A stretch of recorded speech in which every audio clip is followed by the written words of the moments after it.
Hi friends, ఇవాళ ముగ్గురు స్నేహితుల స్టోరీ చెప్తాను. మీకైతే నచ్చుతుంది అనుకుంటున్నాను ఫ్రెండ్స్.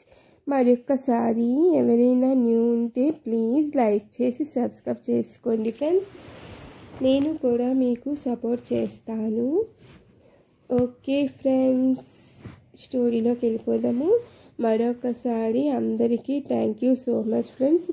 ఇంతవరకు ఉండి నాకు సపోర్ట్ చేస్తున్నారు.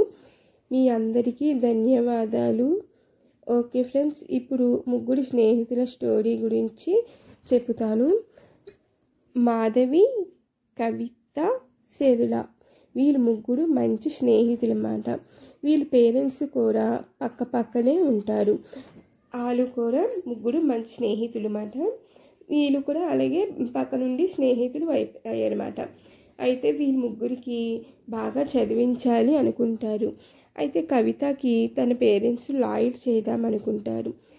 సరళ, మాధవికి ఇంజనీరింగ్ చేద్దామనుకుంటారు. అయితే వీళ్ళని అలాగే చదివించుదాము అనుకొని స్కూల్లో వేస్తారు. 10th క్లాస్కి వచ్చేసరికి వీళ్ళు ఫ్రెండ్స్ తగ్గట్టే చదువులో కూడా బాగా చదువుతారు. చదువుకునే టైంలో చదువుతారు, ఆడుకునే టైంలో ఆడుతారు. ఇలాగా 10th మంచి ర్యాంక్తో పాస్ అవుతారు. తర్వాత ఇంటర్ కూడా జాయిన్ అవుతారు. ఇంటర్ కూడా అందరూ ఒకే గ్రూప్ తీసుకొని జాయిన్ అవుతారు. తర్వాత ఇంటర్ అయిపోయాక ఇంటర్ కూడా మంచి మార్కులతో పాస్ అవుతారు. ఇంటర్ అయిపోయింది. తర్వాత వీళ్ళ పేరెంట్స్కి ఒక్కొక్క ప్లేస్లో ట్రాన్స్ఫర్ అవుతుంది. దానితోని వీళ్ళు ఒక్కొక్క ప్లేస్కి వెళ్ళిపోతారు. అలాగ వెళ్ళిపోయాక డిగ్రీ చదువుకునే టైంలో వేరే వేరే కాలేజీలో సీట్లు రావడంతో జాయిన్ అయిపోతారు. అయితే వీళ్ళు సెలవుల్లో మనం కలుసుకోవచ్చని ఒక ప్లేసు పెట్టుకుంటారు. ఆ ప్లేస్కి వచ్చి వీళ్ళు కలుస్తూ ఉంటారు. అయితే మాధవి పేరెంట్స్ దీనికి ఎలాగైనా మనం పెళ్లి చేద్దాము అనుకొని సంబంధాలు చూస్తూ ఉంటారు. ఈలోగా మాధవి చెబుతుంది, నేను ఒక అబ్బాయిని ఇష్టపడాను, రాజేష్. తను చాలా మంచివాడు, మంచి జాబ్ కూడా చేస్తున్నారు అని అంటారు. సరే నమ్మ, రాజేష్ మంచివాడు అంటే మాకు సంతోషమే. నువ్వు కోరుకున్న వ్యక్తితోనే పెళ్లి చేస్తాము, వాళ్ళతో నువ్వు సరదాగా ఉంటే చాలు అంటారు. అయితే మాధవి ఎంతో సంతోషించి రాజేష్ పేరెంట్స్ తీసుకొస్తారు రాజేష్. అయితే వీళ్ళు ఒకరికొకరు మాట్లాడుకొని ఓకే చేస్తారు. దానితో వీళ్ళకి ముహూర్తాలు పెట్టి సరళ, మాధవిని కూడా పిలుస్తారు. సరళ, కవితని కూడా పిలుస్తారు. అయితే పెళ్ళికి వీళ్ళిద్దరూ వస్తారన్నమాట. వచ్చాక రాజేష్ ఫ్రెండ్స్ వీళ్ళిద్దరికీ చిన్న ఈ మట్లాంటి కలుపుదాము. అయితే వీళ్ళు ఏం మాట్లాడుకుంటారో, వీళ్ళు ప్రేమించి కదా పెళ్లి చేసుకుంటున్నారు, ఒకసారి విందాము అనుకుంటారు. ఒరే అది తప్పురా అనేసి మరొకడు అంటారు. లేదు లేదురా, పెళ్ళిలో చిన్న సరదా అనేసి అనడంతో సరే అనేసి అనుకుంటారు. పాలల్లోని మందు కలిపేసి ఇస్తారనమాట. ఇస్తే అయితే మాధవి దగ్గరికి సరళ వస్తుంది. వస్తే అయితే ఇద్దరు మాట్లాడుకుంటుంటారు.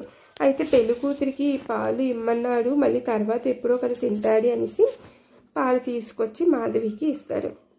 అలాగే పెళ్లి కొడుక్కి కూడా ఇస్తారు. పెళ్లి కొడుకు తాగేస్తాడు అన్నమాట. అయితే మాధవి తాగుదాం అనుకునే తల్లిసరికి సరళ దగ్గుతుంది అన్నమాట. దగ్గడంతో పాలు తాగు అని అంటే, లేదు నువ్వు తాగొచ్చు కదంటే, ఏం పర్వాలేదు తాగు అనేసి పాలు ఇస్తుంది. మొత్తం తాగేస్తుంది. అయితే పెళ్లి కూతుర్ని తీసుకురమ్మని చెప్తారు. అయితే రా కవిత అనేసి అంటాడు. సరళ కూడా రా అనేసరికి, తెలీదే నాకేదో మత్తుగా ఉంది, నిద్ర వచ్చేసినట్లుగా ఉంది, నైట్ పడుకునేసరికి లేట్ అయింది కదా, అందుకేనేమో నేను కొద్దిసేపు పడుకుంటాను అని అంటే, సరే అయితే పడుకో అనేసి తను చెప్పేసి మాధవి, కవిత బయటకు వచ్చేస్తారు. బయటికి వచ్చేసరికి ఈలోగా రాజేష్ ఫ్రెండ్స్ అంటారు, ఒరే మాధవి నిన్ను పిలుస్తుందిరా, నీతో ఏదో మాట్లాడదామనేసి అంటుంది. నాతో ఏం మాట్లాడుతుంది, ఇంతవరకు మాట్లాడుతూనే ఉంది కదా అంటే, ఏమో మీ మధ్య సీక్రెట్లు ఏముందో, పెళ్ళి అయిపోతే నువ్వు భర్త అయిపోతావు కదా, అందుకు ఇప్పుడు లవర్గా మాట్లాడదాం అనుకుంటుందేమో అనేసి అంటారు. సరే చూద్దాము అనేసి వెళ్తాడు అక్కడికి. వెళ్ళేసరికి సరళ ఈ మత్తులోని చాలా ఇదిగా పడుకొని ఉంటుంది అన్నమాట. అయితే చూసేసరికి ఇదేంటి పెళ్ళి కాకముందే ఒకటైపోదాం అనుకుంటుందా ఏంటి, అందుకే నన్ను పిలిచిందా ఏంటి అనేసి ఇది తప్పు కదా అనుకొని వెనక్కి వెళ్ళిపోతుంటే తనకి కూడా కళ్ళు కొంచెం ఇలాగా అనిపించి ఉంది. తర్వాత సరే తనకి తెలియకుండానే తనలోని ఆకర్షణ కలుగుతుంది. దానితోని సరళ దగ్గరికి వెళ్ళి పడుకుంటారు. ఇలాగా కొద్దిసేపు అయిపోతే వీళ్ళ ఫ్రెండ్స్, రాజేష్ ఫ్రెండ్స్, ఏమిటి అసలు ఏం మాటలు వినిపించటం లేదు, ఏమైంది ఏమిటో అని చూసేసరికి పక్కన సరళని చూస్తారు. అయ్య బాబు ఎంత పని అయిపోయింది, చాలా తప్పు చేసాంరా, అసలే రాజేష్కి మాధవి అంటే చాలా ఇష్టం, ఈ సంగతి కానీ తెలిసిందా ఇంకా అంతే, మన పని అంతే, ఇంకా ఇది అంతే, ఇప్పుడు మనం ఇల్లుగా రాజేష్ని తీసుకొని వెళ్ళిపోదాము అనుకొని రాజేష్ని తీసుకొని వెళ్ళిపోతారు. ఈలోగా మాధవి, కవిత వస్తాడు. ఏంటి సరళ ఏంటి ఇంత గాఢంగా పడుకుంది, ఏమైంది ఏమిటి అనేసి అనుకుంటారు. ఈలోగా సరళని లేపుతారు. ఏమిటి ఇంత ఇదిగా పడుకునిపోయావు అనేసి అంటే, ఏమోనే నాకు తెలియదు, చాలా మత్తుగా ఉంది, కానీ నిద్రలో ఏదో బరువుగా పడినట్లు ఏమేదో అనిపించింది, కానీ అదంతా నిద్రలో భ్రమ కదా అని తెలివి కూడా రాలేదు, కానీ ఏదో ఒళ్ళంతా పాకినట్లుగా అనిపించింది అని అంటే, అలాగా నీకు ఏదో లేదులేరా నిద్రమత్తులో కదా నీకు అలా అనిపించిందేమో అనేసి అంటారు. అప్పుడు సరళ కూడా అవును ఏమో అదే అయి ఉంటుందేమో అనుకుంటారు. సరే నువ్వు వెళ్ళి స్నానం చేసుకొనిరా, ఫ్రెష్ అవ్వదు అనేసి అంటే సరే అని సరళ స్నానం చేసుకుంటుంది. అయితే ఇక్కడ రాజేష్ని కూడా వెంటనే మత్తొదిలేలాగా చేస్తారన్నమాట. అయితే తనకి స్నానం చేసుకొని రమ్మని చేసుకొని వస్తారు. ఆ తర్వాత పెళ్ళి అయిపోతుంది. పెళ్ళి అయిపోయాక వీళ్ళు ఎవరి మటుకు వాళ్ళు వెళ్ళిపోతారు. అయితే వీళ్ళు హనీమూన్కి వెళ్తారన్నమాట. సరళకైతే ఒళ్ళు నొప్పులుగా ఉన్న అసలు ఏదో జరిగింది, కానీ ఏం జరిగింది ఏంటో నాకైతే అర్థం కావట్లేదు అనేసి అలా మర్చిపోతుంది. ఇంకా మిగతా వాళ్ళు తన వృత్తిలో తను అలా చేసుకుంటూ ఉంటారన్నమాట. అయితే ఇలా 3 నెలలు గడిచిపోయాక తిను కళ్ళు తిరిగి పడిపోతుంది. సరళ కళ్ళు తిరిగి పడిపోయేసరికి డాక్టర్ వచ్చి చూస్తే ఈమె కడుపుతో ఉంది అని అంటారు. తన పేరెంట్స్ ఇదేంటి కడుపుతో ఉండడం ఏంటి అని తన్ని చితగ్గొట్టి అడుగుతారు. నాకు తెలీదు అనేసి అంటుంది. అయితే నిజం చెప్పు అనేసి కొట్టడంతో అసలు తను తెలియనిది ఏం చెబుతుంది, తను తెలీదు అని చెబుతూ ఉంటుంది.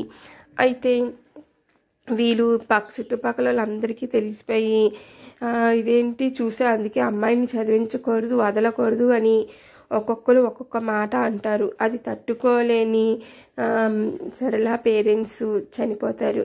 ఈ సంగతి మాధవికి తెలిసి వస్తుంది. కవితకి ఇద్దరు వస్తారు. ఇద్దరు వచ్చి ఓదాడుస్తారు.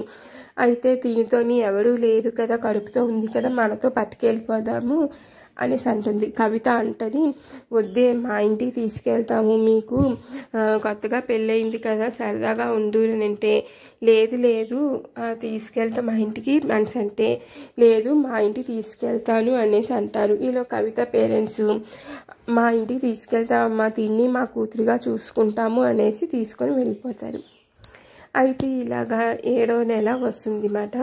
7వ నెల వచ్చేసరికి తిను కడుపుతో ఉందని మాధవి కూడా కడుపుతో ఉన్న సంగతి తెలుస్తుంది. 3వ నెల గర్భవతి అనేసి. ఈలోగా రాజేష్ను తిను కలిసి తినికి సీమంతం చేద్దాం అనుకుంటారు కదా, అక్కడికి వస్తారు. అయితే రాజేష్ ఫ్రెండ్స్ కూడా తన ఫ్రెండ్స్ని కూడా తీసుకొని వస్తారనమాట. తిను సరళ కడుపుతో ఉండడం చూసి రాజేష్ ఫ్రెండ్స్ ఒక్కసారి పాత జ్ఞాపకం వస్తుంది. అయితే వీళ్ళు అనుకుంటారు, ఈ కడుపులో ఉన్న బిడ్డకి మన రాజేష్ కారణమా అనేసి అంటారు. రాజేష్ విని ఏంట్రా అనేసి అంటే మొత్తం చెబుతారు. ఎంత పాపం పని చేశారా మీరు, అప్పుడే చెప్పితే నేను సరళనే పెళ్లి చేసుకుందును కదా, ఎందుకంటే ప్రేమించింది ఒకటే కానీ ఇలాగా కలడం మటుకు తప్పు కదా అనేసి అంటారు. అయితే ఈ సంగతి మాధవికి చెప్పాలి అని అనుకుంటారు. వద్దురా నువ్వు మాధవికి చెప్పకు, మాధవికి కానీ తెలిస్తే తను అస్సలు తట్టుకోలేదు అనేసి అంటారు. మరి ఇప్పుడు దీనికి కడుపుతో ఉంది, ఇద్దరు కడుపుతో ఉన్నారు, ఏం చేయను అనేసి అంటే సీమంతం చేసిన టైంలోని అందరూ అవమానిస్తూ ఉంటారు. ఆ అవమానము తట్టుకోలేక రాజేష్ అందరి ముందు చెప్పేస్తారు, ఈ చెప్పేసరికి ఈ మాధవి షాక్ తింటుంది. ఈ సంగతి మీకు ఎప్పుడు తెలుసు అంటే నాకు ఇప్పుడే తెలిసింది, అందుకే నిజం తప్పు కదా అనేసి చెప్పేస్తాడు. అయితే మాధవి రాజేష్ సంగతి తెలిసి సంతోషిస్తుంది. అయితే వీళ్ళకి పెళ్లి చెయ్యాలి అని అనుకుంటుంది. సరళ దానికి ఒప్పుకోదు.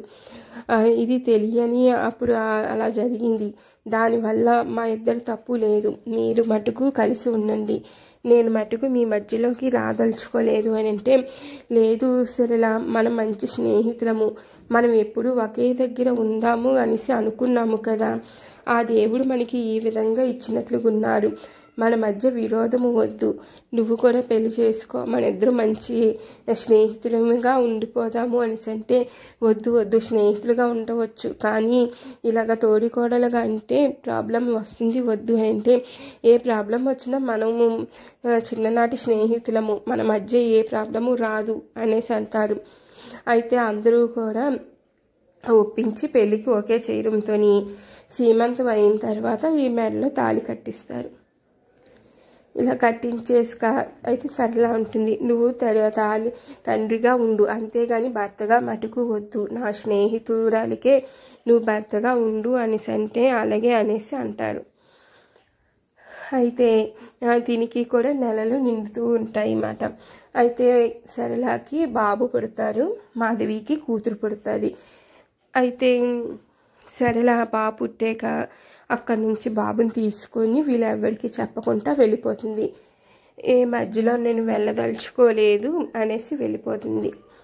తర్వాత కవితకి కూడా పెళ్ళి అయ్యి కవితకి కూడా పాప పుడుతుందన్నమాట. మాధవికి కవితకి పాప, సరళకి బాబు అనమాట. అయితే ఇలాగా ఇద్దరు బాగా కలుసుకొని ఉంటారనమాట, కవితన మాధవి. అయితే సరళ గురించి తలుచుకుంటూ ఉంటారు, తను ఎక్కడుందో ఏంటో, ఇప్పటికి 5 సంవత్సరాలు దాటింది కానీ మనకి కనిపించటం లేదు, ఫోన్ చేయటం లేదు, ఎలా ఉందో ఏంటో అనేసి బాధపడుతూ ఉంటారు. ఎప్పటికైనా మనకి తను కనిపిస్తుంది, దానికోసం మనం చూద్దాము అని వీళ్ళు ఉంటారు. ఇలా రోజులు గడుస్తూ ఉంటాయి, సంవత్సరం గడిచిపోతూ ఉంటుంది. అయితే వీళ్ళకి ట్రాన్స్ఫర్ అయిపోయి అదే ప్లేస్కి ఇద్దరు వెళ్తారు. స్కూల్లోని పిల్లలు ఉంటారనమాట, జాయిన్ అవుతారు. వీళ్ళు ఏంటంటే ఒకే స్కూల్లోనే జాయిన్ అవుతారు. అయితే వీళ్ళకి చిన్న గొడవ వల్ల వీళ్ళు కూడా ఇలాగే కలిసిపోతారు. అది పిక్నిక్కి వెళ్తారనమాట. పిక్నిక్లోని అక్కడ ఒకరికొకరు కొట్టుకుంటే మేడం ఏం చేస్తారంటే వీళ్ళు ముగ్గురుని అందులో పడేస్తారు.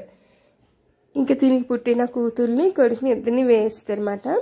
దానితో వీళ్ళు ఫస్ట్ నైట్ ఉంటారు కదా, నైట్ అంతా భయంతో ఉంటారు. తర్వాత అక్కడ ఏదైనా జంతువు ఇవి వచ్చేసరికి ఆడుపులకి భయం పడి వీళ్ళు ముగ్గురు మంచి స్నేహితులుగా మారుతారు. అయితే రారా మా ఇంటికి తీసుకెళ్తాను అనుకొని తీసుకెళ్తారు. తీసుకెళ్ళేసరికి ఇక్కడ తిని తండ్రి బొమ్మ ఉంటుందన్నమాట. అయితే తిను అంటుంది, ఇదేంటి మా నాన్న బొమ్మ ఇక్కడ ఉంది ఏంటి అనేసి అంటే, మా అమ్మది మా నాన్నది అంటే, వీళ్ళిద్దరూ మా అమ్మ ఫ్రెండ్స్ అట ఇక్కడ పెట్టారు అనేసి ఫోటో అంటే, అయితే వీళ్ళందరూ ఒకటేనా అనేసి తన తల్లికి చెబుతుంది. మాధవికి చెప్పేసరికి కవిత మాధవి ఇద్దరు కలిపి వెళ్తారు. వెళ్ళేసరికి అక్కడ సరళని చూస్తారు. చూసేసరికి మీరేమిటి ఇలాగా అనేసి అంటే, ఈ బాబు మీ బాబేనా అనేసి అంటే, అవును అనేసి అంటారు. బాబు మీ నాన్న ఎవరు అనేసి అంటే, తెలీదు చెప్పలేదు అని అంటే, నేను చెప్తాను బాబు, మీ నాన్నే మా కూతురు వాళ్ళ నాన్న ఒకలే అనేసి అంటారు. అదేమిటి అని అంటే, అది అంతే, నేను నీకు పిన్నిని అవుతాను అనేసి అంటారు. అయితే పిన్ని అనేసి పట్టుకుంటారు. సర్లా నీ తీసుకొని రా అనేసి అంటే, నేను ఇక్కడ నుంచి వెళ్ళిపోదాము అనుకుంటున్నాను అంటే, లేదు మనము ఎప్పుడు ఇంకా విడిపోదలుచుకోలేదు అని ఒట్లు వేసేసుకుంటారు వీళ్ళు. అయితే సరే కానీ తన తండ్రిగానే చెప్పుకుంటారు, భర్తగా అయితే మటుకు నేను చెప్పను, నీతోనే ఉండాలి అంటే సరే అనేసి అంటారు. ఆ తర్వాత వీళ్ళందరూ మళ్ళీ ఒక దగ్గరికి వచ్చేసి వీళ్ళ ఫ్రెండ్స్ కొనసాగిస్తూ ఉంటారు. చూసారా ఫ్రెండ్స్, నిజమైన స్నేహితులైతే విడిపోయినా మళ్ళీ కలుస్తారు, కానీ వీళ్ళని అపార్థం అంటూ లేవు.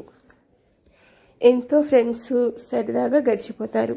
అయితే ఇది కొంచెం వేరేగా చెప్దాం అనుకున్నాను స్టోరీ, కానీ ఎందుకు ఇలా చెప్తే బాగుంటుందేమో అని నిర్ణయం తీసుకున్నాను నేను. అందుకు నేను ఇలా సింపుల్గా స్టోరీ చెప్పేశాను. మీకైతే స్టోరీ నచ్చుతుంది అనుకుంటున్నాను. ప్లీజ్ ఎవరైనా న్యూ ఉంటే లైక్ చేసి సబ్స్క్రైబ్ చేసుకోండి. మళ్ళీ మరొక స్టోరీతో మళ్ళీ కలుద్దాం. Bye friends, bye.